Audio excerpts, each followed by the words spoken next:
A wise 6-year-old once said, "My teacher thought I was smarter than I was, so I was." Teachers play such an important role in the development of children's worldview and have to be aware of how language is an essential way that children understand their worlds. In this video, we will focus on early communication development, considering typical language development, early communication skills, typical early sign language development, and the role of language in learning. It is important to note that sign languages and spoken languages like English, French, Swahili, Zulu are both recognized as formal languages with distinct linguistic structures and features.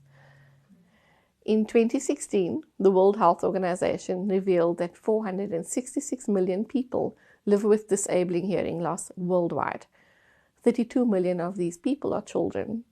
In addition, approximately 90 to 95% of children with hearing loss are born into hearing families. We recognize that these children may learn sign language as well as their family's home language, thus possibly multiple languages. They may be exposed to a specific family cultural background, a hearing communication setting at home, a deaf culture at school. It is therefore important for us to consider a bilingual, bicultural approach to the education of these children. During typical language development, children's brains develop and establish foundational pathways for communication and other skills like motor skills. This happens during the early years of their lives. Areas of the brain that are stimulated through play and interaction with the environment and caregivers develop while language and cognitive skills are acquired.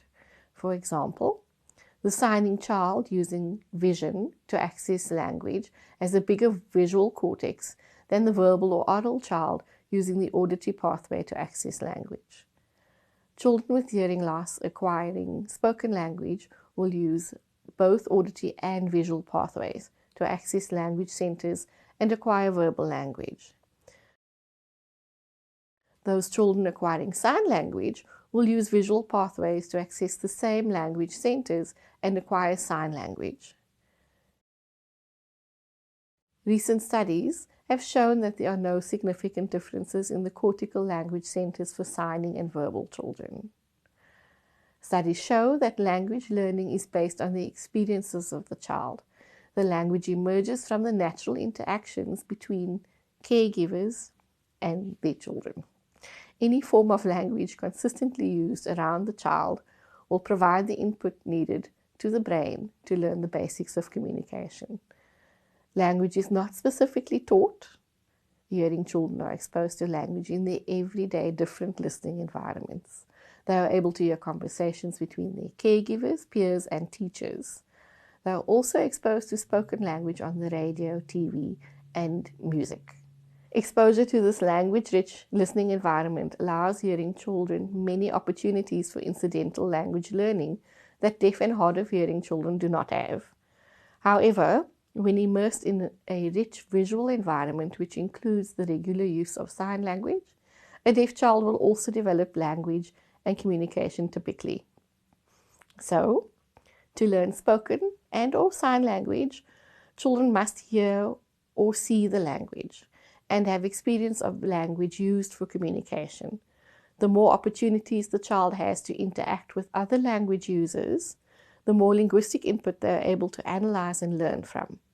This will allow the development of vocabulary, grammar, narrative and discourse skills, and other aspects of language function, facilitating the child's linguistic independence.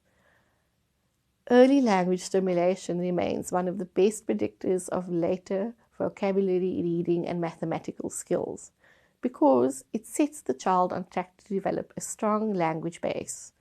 Children then use this language base to engage in learning at school.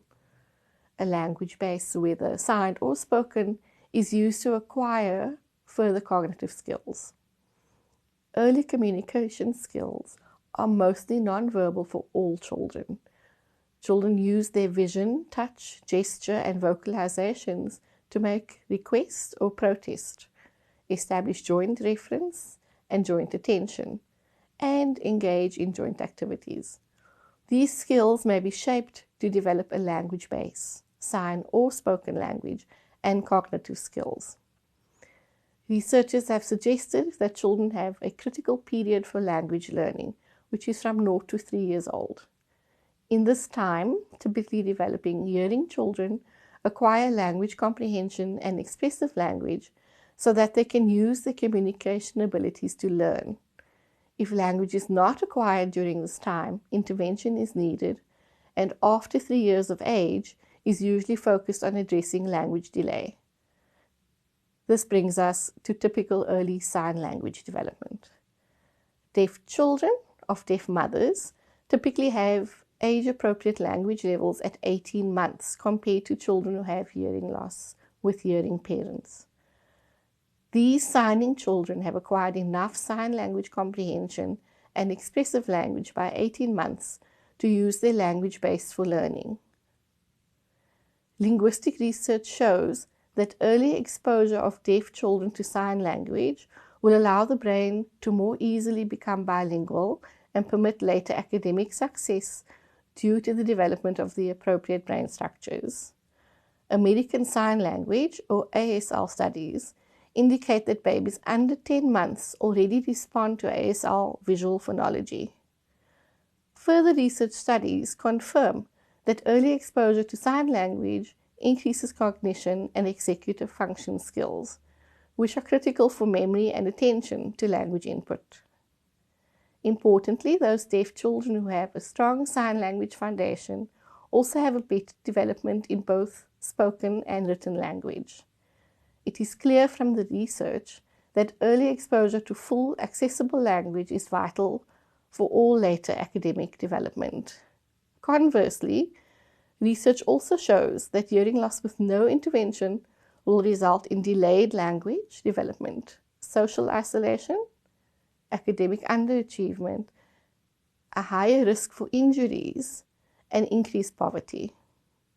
In addition, language comprehension, expressive language, speech perception, speech production skills, and listening skills will also be delayed as children with hearing loss have fewer opportunities for access to auditory information. So then, the evidence base endorses a rationale for supporting language acquisition in both sign language and spoken or verbal language for young children who are deaf or hard of hearing. Children can establish a strong language base through exposure to fully accessible sign or spoken language, or both. Successful language acquisition requires children to establish a language base in a language-rich environment, irrespective of the chosen language. In this video, we have shown that hearing and deaf children may follow typical development milestones for language acquisition, whether they use spoken or sign language. Early intervention and exposing deaf children to language-rich environments allows the development of a language base, which is used to acquire cognitive skills and promote academic success.